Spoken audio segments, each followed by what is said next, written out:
पैलू हमरा के आज बनेलू मासूम।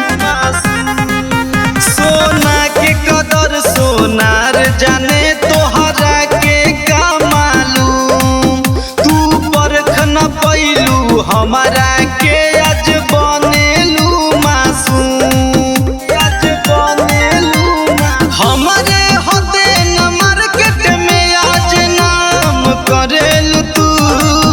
बदनाम करेलू तू गोरी बदनाम करेलू तू। बदनाम करेलू तू गोरी बदनाम करेलू तू।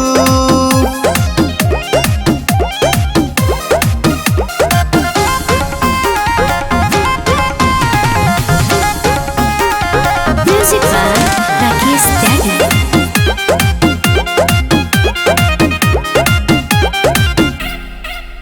पानी के कीमत प्यासा जाने रोटी के कीमत भिखारी। जान हमर मत जाना जानलू आज गइलू ठोकर मारी। पानी के कीमत प्यासा जाने रोटी के कीमत भिखारी। जान हमर मत जाना जानलू आज गइलू ठोकर मारी।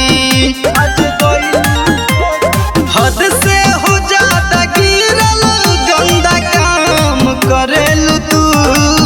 बदनाम करेलू तू गोरी बदनाम करेलू तू। बदनाम